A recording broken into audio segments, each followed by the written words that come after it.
Jail মিউজিয়ামে আমি প্রবেশ করেছি। টিকিট কাউন্টার হচ্ছে ওই সামনে, এই যে দেখুন টিকিট কাউন্টার বলে লেখা আছে। এই যে লেখা আছে আলিপুর জেল, এটাই কিন্তু বহু ইতিহাসের সাক্ষী।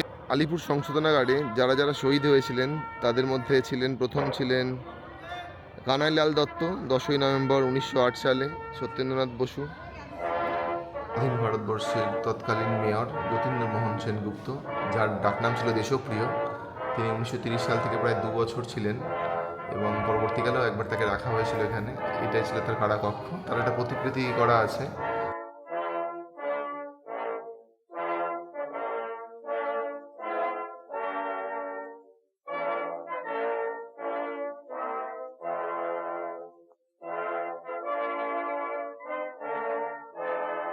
এই হলেন সেই কালপ্রিট যিনি ফাঁসির অর্ডার দিতেন, মানে কার্যকরী করতেন বলা যায়।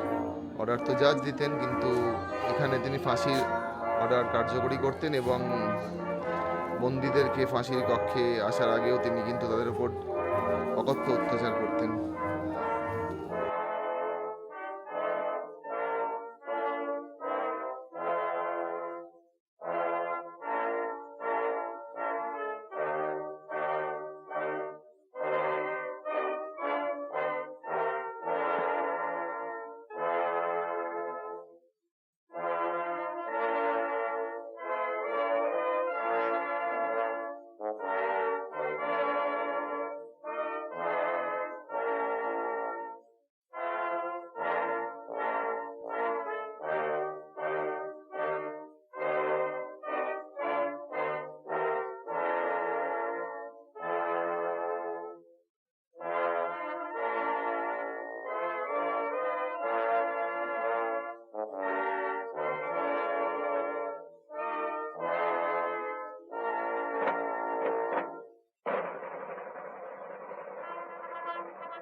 আলিপুর জেল মিউজিয়ামের একটা আর্ট স্টুডিও।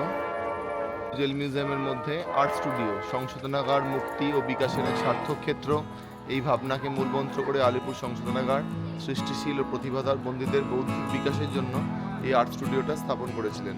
এটা কিন্তু স্বাধীনতার পরবর্তীকালে হয়েছে। বন্দীদের সৃষ্ট নানা শিল্পকর্মই প্রদর্শনীতে পাঠানো হয় এবং কিছু কিছু স্থানীয় অথবা জাতীয় উৎসব এবং মেলাতে বিক্রির ব্যবস্থা হয়, এবং সেই টাকাগুলো কিন্তু যখন সেই বন্দীরা যখন মুক্ত হন তখন তাদের কিন্তু দেওয়া হয়। কিন্তু আজকে এটা বন্ধ আছে, কোনো কারণে দেখতে পারলাম না, দেখাতেও পারলাম না আপনাদের।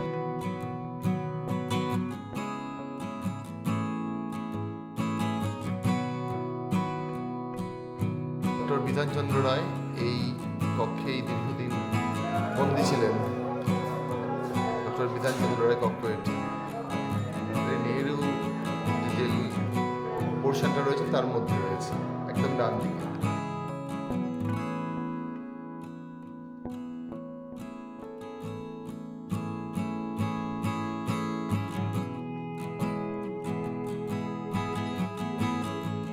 পণ্ডিত জওহরলাল নেহরুর কক্ষ, যিনি এখানে বন্দী ছিলেন এই আলিপুর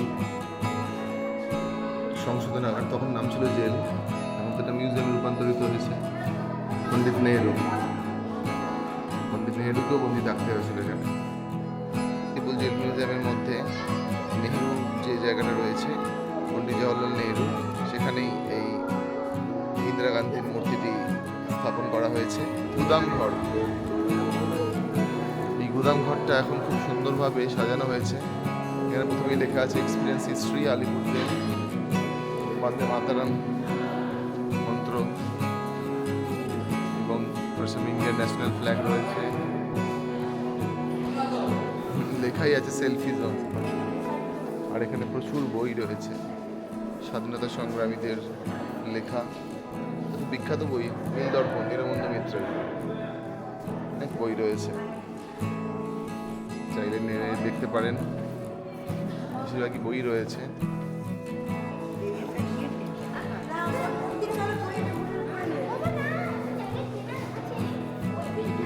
বই এবং সবচেয়ে ইন্টারেস্টিং এই চিঠিগুলো।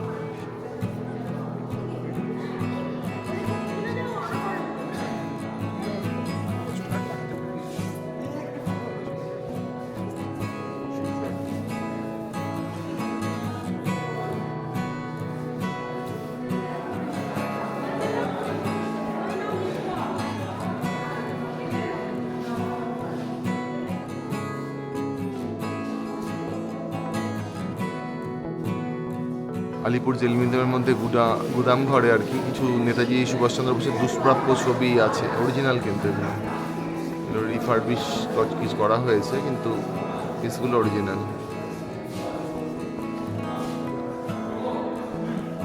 এবং খুব বিখ্যাত কিছু বই রয়েছে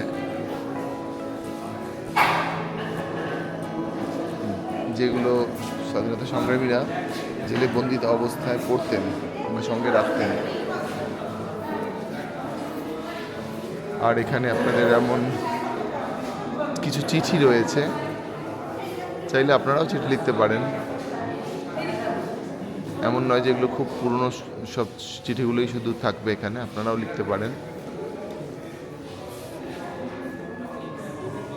আপনারা এই এক্সপিরিয়েন্স আপনাদের কেমন লাগলো এই জেল মিউজিয়াম ঘুরে, সেটা লিখলে যদি এরা নমিনেটেড হয় তাহলে কিন্তু আপনাদের চিঠি হয়তো এখানে স্থান পেতে পারে। দেখুন আমাদেরই মতো দর্শনার্থীরা, ভ্রমণার্থীরা যারা এটা ভিজিট করেছেন তাদের কেমন লেগেছে, তারা যদি পোস্ট কার্ডের মাধ্যমে লিখতে চান, খুব ভালো একটা উদ্যোগ আমি বলবো লেখার অবস্থা ফিরিয়ে আনা। এই যে পণ্ডিত নেহেরু, নেতাজি সুভাষচন্দ্র বোস, সম্ভবত তিনি যখন প্রেসিডেন্ট নির্বাচিত হয়েছিলেন কংগ্রেসের তখনকার ছবি, এবং তিনি নিজের কার্যালয়ে লিখছেন। এবং এটা শেষের ছবি, নিচের ছবিটা ইন্ডিয়ান ন্যাশনাল আর্মি, সম্ভবত যখন তিনি সিঙ্গাপুরে ছিলেন তখনকার ছবি। খুব সুন্দর, দুষ্প্রাপ্য ছবি, সুন্দর তো বলছি, কিন্তু তাদের দেওয়া স্বাধীনতাই আজকে আমরা উপভোগ করছি। সেলফি পয়েন্ট রয়েছে যেখানে আপনারা ছবি তুলতে পারেন, লেখাই আছে সেলফি জোন। আর এখানে প্রচুর দুষ্প্রাপ্য বই রয়েছে, বেশিরভাগই স্বাধীনতা সংগ্রামীরা যখন ছিলেন এখানে তাদের সঙ্গে যে বই দেওয়া হতো সেই বইগুলোই। আমি যেমন একটা দিককে জুম ইন করে দেখাচ্ছি, দেখুন প্রচুর বই রয়েছে, আপনারা চাইলে এখানে বসে পড়তেও পারেন, বসার ব্যবস্থা রয়েছে। আজকের জেনারেশান যে ফিজিক্যাল কপি বই, কাগজে লেখা বই, যে স্বাধীনতা সংগ্রামীদের বই যে পড়ছে, এটা দেখেও খুব ভালো লাগছে, অন্তত নাড়ছে, ফিল করছে, এটা দেখে খুব ভালো লাগছে। এবং এটা তো আমার খুবই ভালো লাগছে যে মোবাইল রেখে দিয়ে বই এর দিকে বইমুখী হয়েছে ভারতের আগামী প্রজন্ম। এবং প্রচুর বই রয়েছে এখানে। এটা দীনবন্ধু মিত্রের লেখা বিখ্যাত বই নীলদর্পণ, এটা নিয়ে একসময় নাটক মঞ্চস্থ হয়েছিল নীল চাষিদের উপর অত্যাচার নিয়ে। এটা আলিপুর জেল মিউজিয়ামে একটা রিডিং ফেসিলিটি করা হয়েছে, চেয়ার টেবিল রয়েছে। আর জেলে বন্দি অবস্থায় কীভাবে জীবনযাপন করতেন, আর এখন আলিপুর জেল মিউজিয়ামের টয়লেটটা দেখুন। জেনারেলি যেমন 5 স্টার হোটেল টয়লেট ফেসিলিটিস হয়, সেরকমই ফেসিলিটিস। আলিপুর জেল মিউজিয়ামের টয়লেট ফেসিলিটিস পাওয়া যায় এবং সেখানে প্রসাধন বলতে যা বোঝায় সবটারই ব্যবস্থা করা হয়েছে।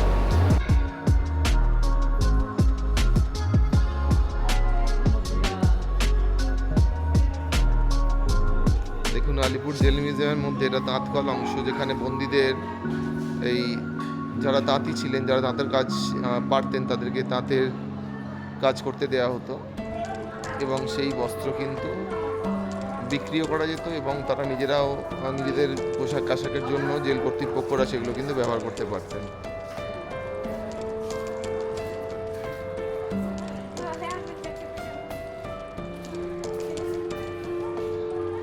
অ্যাকচুয়াল তাঁত কল যেগুলো সেগুলো দেখুন রয়েছে কিন্তু এখানে, এবং এখানে একটা খুব সুন্দর একজন বন্দী, হয়তো স্বাধীনতা সংগ্রামী তিনি ছিলেন, তিনি কীভাবে তাঁতকল চালনা করছেন তার একটা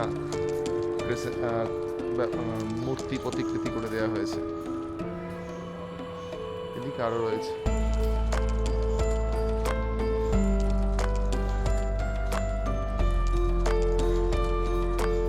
এদিকে একজন আছেন, মানে সবই প্রতিকৃতি। আর এটা হলো সেই সুতো গোটানো থাকতো যে জিনিসটাতে, যেখান থেকে সুতোর উপর টেনে তাঁত বোনা হতো। দেখুন তাঁত বোনা সেই রিডগুলো। আর এখানে আরেকজন বন্দী, তাদের অসহনীয় কষ্টের দিন যাপনের মধ্যে তাদের এই তাঁতের কাজও করতে হচ্ছিল। এই নিয়ে ভগৎ সিং, রাজগুরু এরা কিন্তু অনেক প্রতিবাদ করেছিলেন যে বন্দীদের যে অসহনীয় জীবন, যেটা গোটা পৃথিবীতে এরকম নজির খুব কমই আছে। যেভাবে ভারতবর্ষে, পরাধীন ভারতবর্ষে ব্রিটিশ এবং ইস্ট ইন্ডিয়া কোম্পানি যেভাবে বন্দীদের ওপর অসহনীয় অত্যাচার করেছিলেন, তার বিরুদ্ধে তারা প্রতিবাদ করেছিলেন। বন্দীদেরও কিন্তু কিছু ন্যূনতম অধিকার থাকার কথা, সে নিয়ে তারা বহু আন্দোলন চালিয়েছিলেন জেলের ভেতরে এবং বাইরে। এবং এখানে দেখুন একজন জেলার কীভাবে বন্দীকে তার কাজ করতে অর্ডার দিচ্ছেন বা হুমকি দিচ্ছেন বলা যায়, শাসানি দিচ্ছেন বলাই যায়। পোর্ট ব্লেয়ারের সেলুলার জেলের স্মৃতিকে একেবারেই মনে করিয়ে দিল। বন্দীদের ওপর কীভাবে চাবুক আঘাত করা হতো, টর্চার করা হতো, এর ওপরে সেটাই লেখা আছে এবং তার ডিটেলস করা আছে। আমি ওপরে উঠবো। এটা হচ্ছে দ্বীপান্তরে কারা জীবন। আগে ভেতরটা প্রবেশ করে দেখি কি আছে।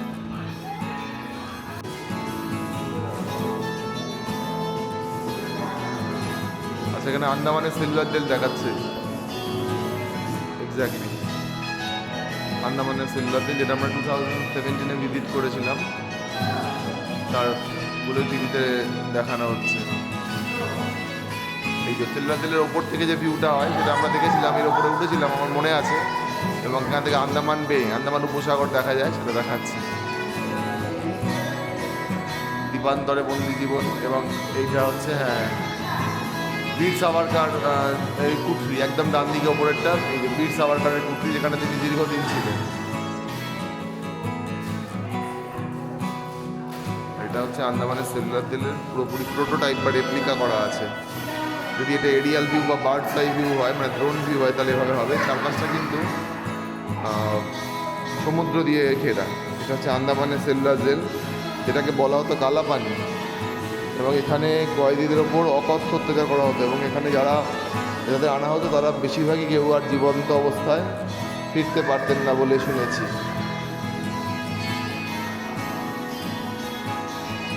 এবং এখানে ফ্রিডম ফাইটার যাদের সেলুলার জেলে পাঠানোর যাদের নাম দেওয়া আছে, দেখছেন বাংলা থেকে কতজন, 46 জনের নাম শুধু আমি একটাতেই পেলাম বাংলা থেকে।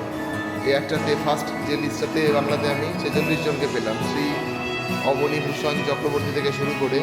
পরেরটাতে দেখি, পরেরটাতেও পেয়েছি আরও 168 জনের। ভাবা যায় সেলুলার জেলে বাংলা থেকে, মানে আন্দামানের কালাপানিতে কতজনকে পাঠানো হয়েছিল। ওখানে 46, এখানে 168, এবং শেষ পর্যন্ত এইটাতে আছে 333, মানে 338 প্লাস 46। এগুলো লিস্টেড, এরকম লিস্টেড নয়। কত অজানা স্বাধীনতা সংগ্রামীর নাম আমরা কোনোদিনই জানতে পারবো না, যাদেরকে এই সেলুলার জেলে পাঠানো হয়েছিল। এনাদের পাঠানো হয়েছিল 1932 থেকে 38 পর্যন্ত, এনাদেরকেও তাই। বাংলা থেকেই শুধুমাত্র এতজনকে পাঠানো হয়েছিল।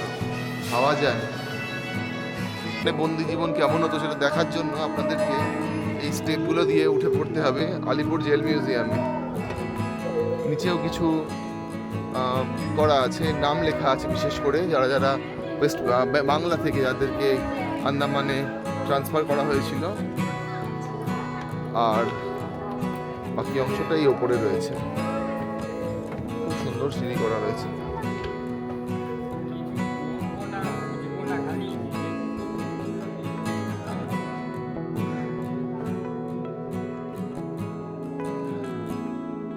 সেলুলার জেলের ছবি দেওয়া আছে, যখন সেটা আন্ডার কনস্ট্রাকশন ছিল, তৈরি হচ্ছিল তখনকার ছবি। এবং সত্যি লেখাই আছে Bengal's unparalleled contribution to the freedom struggle. আপনারা যদি দেখেন সেলুলার জেলে যতজন বন্দী ছিল তার প্রায় 82% হচ্ছে বাঙালি। আর এদের ব্যাপারে কিছুই বলার নেই, দেখতেই পাচ্ছেন স্বাধীনতা সংগ্রামীদের সেলুলার জেলে কী অবস্থায় রাখা হতো, হাতে পায়ে বেরিয়ে পড়ানো। আমি নিজে দেখেছি 2017 সালে যখন গেছিলাম, বীর সাভারকারের যে কুঠিটা ছিল সেখানে ওনাদের কী অমানবিকভাবে রাখা হতো সেগুলো ওখানে সবই ডেসক্রিপশন দেওয়া আছে। এবং এখানে দেখুন তাদেরকে কিভাবে ওই তেল পেশায়ের কাজ করা হতো। এই যে জিনিসটা এখানে রেপ্লিকাটা করা হয়েছে এটা কিন্তু সেলুলার জেল, এটা গ্রাউন্ড ফ্লোরে বড় জায়গায় করা আছে। যাই হোক, আমি এটাকেও কোনোভাবে ছোটো করবো না, এটাও যথেষ্ট ভালো। সেটা রেপ্লিকা করার চেষ্টা করা হয়েছে। ওখানে সেগুলোই রয়েছে, সেগুলো কাঠের রয়েছে আন্দামানে, পোর্ট ব্লেয়ারে আর কি। এখানে সেগুলো সম্ভবত এগুলো মেটালের করেছে বা স্টোনের করেছে ইনফ্যাক্ট। আর এখানে তো লেখাই রয়েছে not a jail but an impregnable fortress, মানে এখান থেকে পালানোর কোনো সুযোগ নেই। যে কয়েকদিন এখানে যাবে চারদিকে শুধুমাত্র আন্দামান উপসাগর এবং বে অফ বেঙ্গল, সুতরাং পালাবার কোনো জায়গা নেই। সেলুলার জেলের এবং কি পোশাক দেওয়া হতো দেখুন বন্দীদের, চটের থলে দিয়ে তৈরি এই জামা আর প্যান্ট। এবং তাদেরকে ওখানে যেহেতু নারকেলের খুব সহজেই পাওয়া যায় কোকোনাট, তাই সেখান থেকে সেগুলো থেকে ওদেরকে নারকেলের ছোকরা জোগাড় করা হতো, সেগুলো থেকে জ্বালানি তৈরি হতো। আর তাদের স্ট্রাগলের ইতিহাস দেখুন, তারা কীভাবে জেলের যে রেলিংগুলো আছে সেগুলো ধরে আছে এবং তাদের মনটা কিন্তু চাইছে পাখির মতো উড়ে যেতে। অর্থাৎ এগুলো সবই কিন্তু সিম্বলাইজ করছে যে ফ্রিডম ফাইটারদের মনের ভেতরের অবস্থাটা পাখির মতো করে, আর তাদের অ্যাকচুয়াল অবস্থাটা তারা কিন্তু বন্দি জীবনে রয়েছে, কিন্তু তারা তখনও হাল ছাড়েননি। বিশেষ করে বীর সাভারকারের নাম আমার মনে পড়ে যাচ্ছে, তাদের ব্যবহৃত কিছু জিনিসপত্র। এবং এদের নাম বারীন্দ্র কুমার ঘোষ, এদের নাম বলে তো শেষ করতে পারবো না আমি, আর এদের প্রতি কোনো জাস্টিস করা হবে না একটা দুটো নাম বলি। খুব সুন্দর জায়গা, এখানে এসে আপনারা নীরবে পুরো জিনিসটা পড়ে দেখুন, ফিল করুন, তাহলে ভালো লাগবে। শুধুমাত্র ছবি দেখে ভিডিও দেখে কিছু হবে না। আমি বলবো এরকম একটা জায়গা এসে নীরবে শান্ত মনে পড়ে দেখুন আর ফিল করুন, তাহলে ভালো লাগবে।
দেখুন কিভাবে অ্যাকচুয়াল বন্দিরা থাকতেন। সবার জন্য তো আর একটা করে আলাদা কক্ষ দেওয়া হতো না। যে কক্ষে অনেক বন্দীদের একসঙ্গে থাকতে হতো, তাদের কিভাবে থাকতে হতো। আজকের এই অবস্থাটা অনেক পরিষ্কার পরিচ্ছন্ন হয়তো আপনাদের লাগছে, কারণ এটা তো মিউজিয়ামে রূপান্তরিত করা হয়েছে। তবুও দেখুন এর যে জানলা দরজা বা এগুলো তো অ্যাজ ইট ইজ রাখা হয়েছে। দেখুন কেমন অবস্থার মধ্যে তাদের থাকতে হতো, সেই ঘরের পরিসরটা কেমন ছিল এবং সেই ঘরে কি দুর্বিষহ পরিস্থিতিতে তাদের জীবনযাপন করতে হতো, এটা কিন্তু এখানে ফুটিয়ে তোলার চেষ্টা করা হয়েছে। সেই জায়গাগুলোকে অ্যাজ ইট ইজ এরা রেখে দিয়েছে, যেটুকু প্রিজারভেশন পরিষ্কার পরিচ্ছন্নতা করার দরকার যাতে দর্শকরা এসে দেখতে পারেন সেটুকুই করা হয়েছে। দেখতে পাচ্ছেন এই জানলাগুলোর অবস্থা, আর এই শতাব্দী প্রাচীন এই যে পরিবর্গার দেওয়াল, এই যে জানলা দরজা, এখানে না জানি কত স্বাধীনতা সংগ্রামী তাদের জীবনের অমূল্য সময় কাটাতে বাধ্য হয়েছেন এবং তারপরও তারা হতোদ্যম হননি, পূর্ণ উদ্যমে স্বাধীনতা আন্দোলনের জন্য ঝাঁপিয়েছেন এবং আজকে আমাদের এই স্বাধীন ভারতবর্ষ উপহার দিয়েছেন। তো সেই স্বাধীনতা বজায় রাখার দায়িত্ব কিন্তু আমার আপনার প্রত্যেকের। আমার কেন জানি না ফিলোসফিক্যালি বলুন আর যাই বলুন, এখানে এসে আমার বারবার শুধু এই একটাই কথা মনে হয় যে এই যে এনারা এত কষ্ট করেছেন এই জায়গাতে, তাদের থাকতে হয়েছে, আরও না জানি কত কষ্ট করেছেন। সেই যে স্বাধীনতা আমরা বাই বার্থ আমরা পেয়েছি, সেটাকে রক্ষা করার জন্য আমরা কি কিছুই করব না, নাকি আমরা শুধু একে অপরের ঘাড়ে দায়িত্ব ছেড়ে দিয়ে পাশ কাটিয়ে পালাবো? আমার তো একদমই সেটা ইচ্ছা নয়। আমি ভবিষ্যৎ প্রজন্মকে বলবো তোমরা অবশ্যই এই জায়গাটা এসো। আমার ছাত্রছাত্রীদের বলবো, ছোটদের বলবো, আমার পরিচিতদের আমি অবশ্যই ব্যক্তিগত উদ্যোগে বলবো তোমরা অবশ্যই এসো। বড়দেরও বলবো আপনারা আসুন। যারা আন্দামানের সেলুলার দিয়ে যেতে পারেননি, সবসময় যে অনেক এক্সপেন্স বিয়ার করে দূরে যেতে হবে তার কোনো মানে নেই। এটা কিন্তু ফুল ফ্লেজেড একটা জেল ছিল, সংশোধনাগার ছিল। 1906 সাল থেকে 2019 সাল পর্যন্ত, অর্থাৎ 116 বছর ধরে এখানে কিন্তু বহু বন্দীরা থাকতেন। এখানে এসে আপনারা ইতিহাসকে প্রত্যক্ষ করতেই পারবেন, দেখে জানে এখানকার ইতিহাস।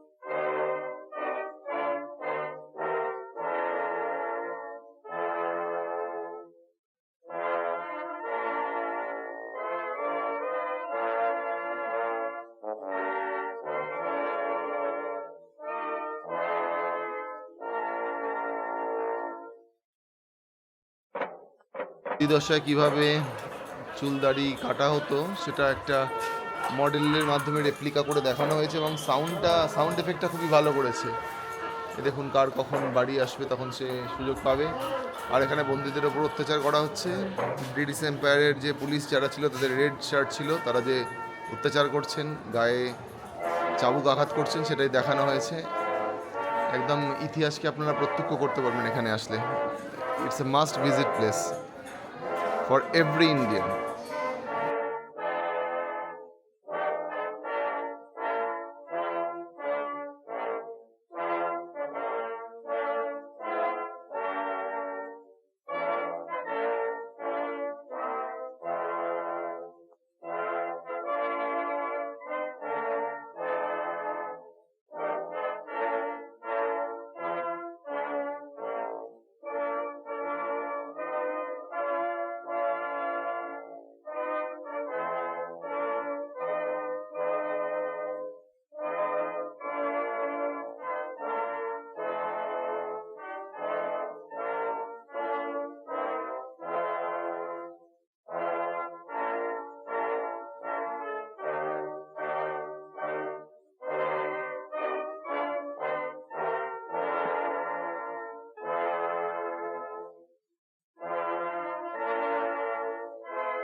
এই অংশে অবশ্যই সবাই যাবেন। এর ভেতরে দেওয়া আছে একদিন যদি আপনি জেলে থাকেন তাহলে কী কী দেখতে পারবেন। সেগুলো সবই পুতুলের আকারে বন্দীদের জীবনটা কেমন হয়, তারা কীভাবে স্নান করে, কীভাবে রান্না করে, কী খায় ইত্যাদি সবই কিন্তু এখানে দেখানো রয়েছে। তারা কীভাবে তাদের হেয়ার কাটিং এটসেট্রা সবগুলোই এখানে রয়েছে।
ব্রিটিশ সরকারের বিরুদ্ধে অভিযান চালানোর পরিকল্পনা বাস্তবে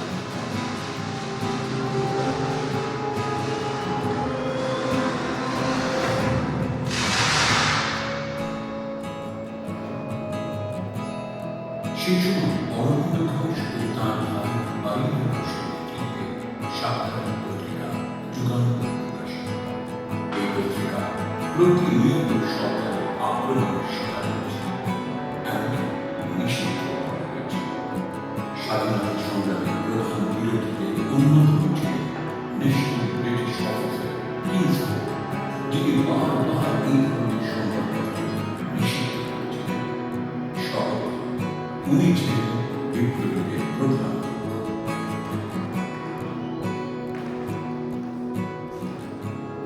দুই বিপ্লবী ক্ষুদিরাম বোস এবং প্রফুল্ল চাঁদ কিংসফোর্ডকে বোমা মেরে দিয়ে দেওয়ার চেষ্টা করেছিলেন, কিন্তু তারা ব্যর্থ হন। ব্রিটিশের হাতে ধরা পড়া গাড়ি দেশপ্রেমিক প্রফুল্ল চাঁদকে আত্মহত্যা করেন। 19 বছর বয়সী যুবক ক্ষুদিরাম বোস ব্রিটিশের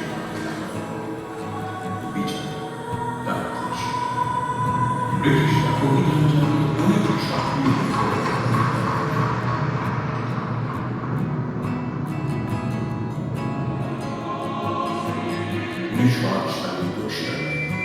32 নম্বর মুরারিপুর রোডে অভিযান চালিয়ে 14 জন সাহসী দেশপ্রেমিককে গ্রেপ্তার করা হয়।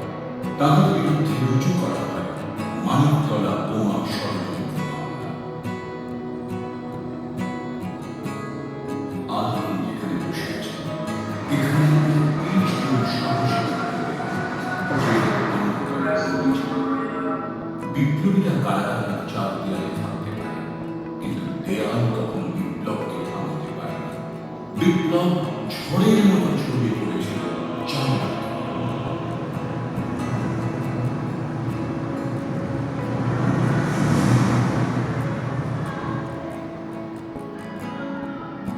বিপ্লবীদের জেল ভাঙার পরিকল্পনা ছিল। এই উপলক্ষে কারাগারের মানচিত্র তৈরি করা হয়েছিল। 23 নম্বর ওয়ার্ডে উত্তরের প্রাচীরে একটি পাটের গুদাম এবং রান্নাঘর ছিল। উত্তরের প্রাচীর থেকে বন্দীদের যাওয়ার পথ পরিষ্কার ব্যবস্থা ছিল, যেখান থেকে সহজেই পালানো সম্ভব। গুপ্ত এজেন্সির দ্বারা গোপনে বালিশে লুকিয়ে রাখা 7টি পিস্তল, দড়ির মণি এবং বোমা তৈরির উপকরণ কারাগারে পাঠানোর প্রস্তুতি নেওয়া হল।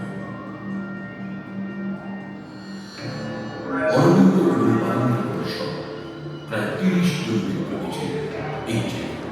হঠাৎ খবর এল নরেন্দ্রনাথ গোস্বামী ব্রিটিশ সরকারের রাজসাক্ষী হয়েছে। সমস্ত পরিকল্পনা তিনি ব্রিটিশকে জানাবেন। আন্দোলনের জন্য এটি একটি অত্যন্ত বিপজ্জনক বিষয়।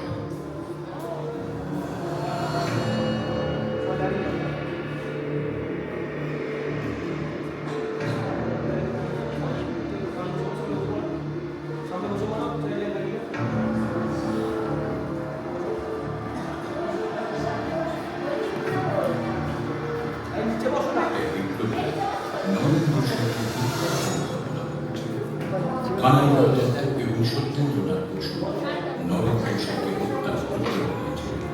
পিস্তল আনা হয়েছিল জেলে। কানাইলাল এবং সত্যেন্দ্র সরকারি সাক্ষী হওয়ার ইচ্ছে প্রকাশ করতেন, কিন্তু শর্ত নিয়ে তার আগে কানাইলাল নরেন্দ্র ঘোষের সঙ্গে দেখা করতেন। 1908 সালের 31 অগস্ট নরেন্দ্র ঘোষের তাদের সঙ্গে দেখা করতেন। তার শরীরে গুলির পর গুলি চালিয়ে তাকে শেষ করে দেওয়া হল। বিচারে কানাইলাল দত্ত সত্যেন্দ্রনাথ ফাঁসি। দুজনের বিপ্লবের চেতনা ছিল এতই প্রবল যে এই দুঃসাহসী বিপ্লবীদের মুখে একটি শব্দও আসে। তারা হাসতে হাসতে আলিঙ্গন করেছিলেন মৃত্যুকে।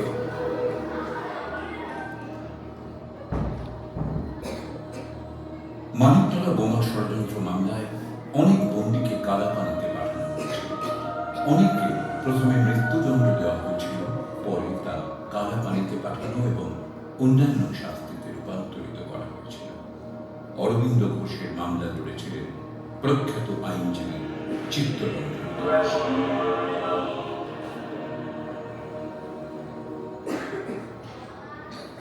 সন্ধ্যে 6টা আর 7টার সময় দুটো লাইট অ্যান্ড সাউন্ডের শো হয়। তার টিকিট প্রাইস হচ্ছে 100 রুপিস পার পারসন। এই দেখুন এখানে আপনাদের বসার জন্য দর্শক আসন আছে লাইট অ্যান্ড সাউন্ড শো এর জন্য, কিন্তু সেটা সন্ধ্যে 6টা আর 7টা, এই দুটো টাইমিংই আছে ওনাদের। একটু আধ ঘন্টা আগে টিকিটটা কাটার চেষ্টা করবেন, কারণ টিকিটের বেশ ডিমান্ড রয়েছে। আর এটার মধ্যে এই যে জায়গাটা আমি দেখাচ্ছি আপনাদের এখন, এর মধ্যে ভেতরে ঢুকেই, এন্ট্রিতে ঢুকেই রাইট সাইডে খুব সুন্দর একটা প্রজেক্টরের মাধ্যমে ওনারা আলিপুর ষড়যন্ত্র মামলা, বোমা মামলা ইত্যাদি এক্সপ্লেন করছিলেন। স্বাধীনতা সংগ্রামের ইতিহাস খুব সুন্দর ছিল, এই জায়গাটা খুব সুন্দর।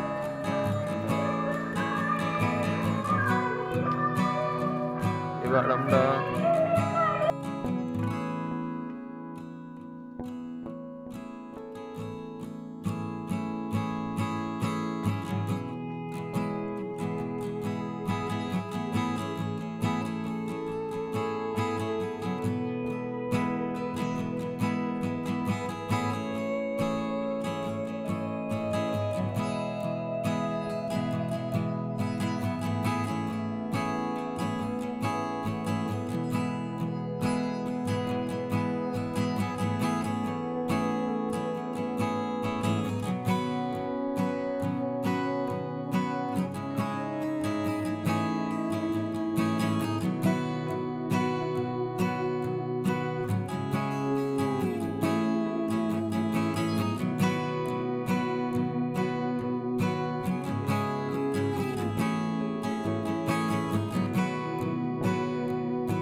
ঋষি অরবিন্দর ঋষি হওয়ার জায়গা, জায়গা বলবো না, তার যে কথিত ইতিহাস সেটাই এখানে ছবির আকারে পিক্টোরিয়াল ভিউতে দেখানো হয়েছে। আর এখানে অরবিন্দের যখন তিনি পন্ডিচেরি চলে গেলেন তখন তার একটা অবয়ব এখানে গঠন করার চেষ্টা করা হয়েছে। এই পেজটাতে কোনো মিউজিক বাজছে না, তাই আমি এখানে একটু ভয়েস দিতে পারছি। এটা দেখার জন্য আমার মনে হয় ভালোভাবে বুঝে দেখার জন্য একটা গোটা দিন লেগে যাবে। সকাল 11টায় খুলে বিকেলবেলা 5:30 পর্যন্ত এইগুলো দেখা যায়, আর 6টা থেকে লাইট অ্যান্ড সাউন্ড শো দেখা যায়। কিন্তু খুব ভালোভাবে উপলব্ধি করতে গেলে কিন্তু আমার মনে হয় একদিনও হয়তো যথেষ্ট নাও হতে পারে।